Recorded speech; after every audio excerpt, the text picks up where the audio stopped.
မှာအရှိပိုင်းတိုင်းစစ်ဌာနချုပ်ရှိ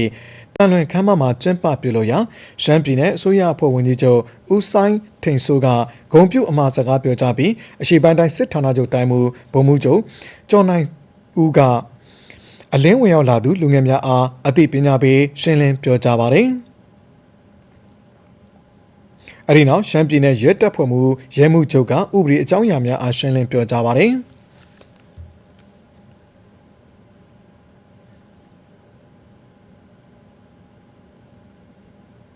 အဲဒီနောက်ဥပဒေပေါင်းတွင်ပြန်လည်ဝင်ရောက်ခဲ့ကြသူများက၎င်းတို့နှင့်အတူပါရှိလာတဲ့ pistol သေနတ်3လက် type 81သေနတ်14လက် M60 သေနတ်4လက် M22 သေနတ်4လက် M79 သေနတ်2လက် MA12 သေနတ်2လက်ကာပိုင်သေနတ်1လက်ကြီးအိမ်မျိုးစုံ42ခုကြီးမျိုးစုံ2219တောင်မိုင်းမျိုးစုံ3လုံးလက်ပစ်ဗုံး15လုံးဒီတိုနေတာ73ခုနဲ့စကားပြောစက်2လုံးတို့အားလွှဲပြောင်းအနှံ့ရာတိုင်းမှုကလက်ခံရယူပါတယ်။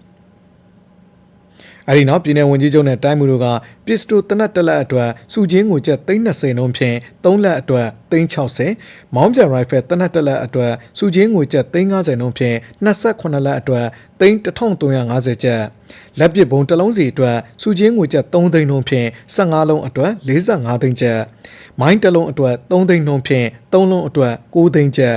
စကားပြောဆက်တစ်လုံးအတွက်စုချင်းငွေကျပ်2သိန်းနှုန်းဖြင့်2လုံးအတွက်4သိန်းကျပ်နဲ့အလင်းဝင်ရောက်လာသူများအားတအူးလျင်ငွေကျပ်3သိန်းနှုန်းနဲ့62ဦးအတွက်63သိန်းကျပ်စုစုပေါင်းငွေကျပ်သိန်း1529သိန်းကို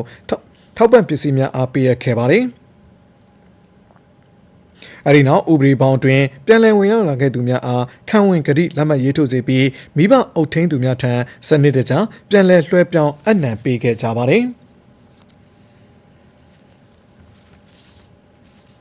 အဲဒီနောက်ပြည်내ဝန်ကြီးချုပ်တိုင်းမှုနဲ့တာဝန်ရှိသူများကဥပဒေပေါင်းတွင်ပြန်လည်ဝင်ရောက်လာကြသူများထံမှအနှံထားတဲ့လက်နက်ခဲယမ်းများအားကြည့်ရှုစစ်ဆေးပြီးတက်ရောက်လာကြသူများအားရင်းနှီးနှီးလိုက်လံနှုတ်ဆက်ခဲ့ကစားတော့ဖွယ်ရများဖြင့်တဲ့ခင်းအခန့်ခဲ့ပါတယ်။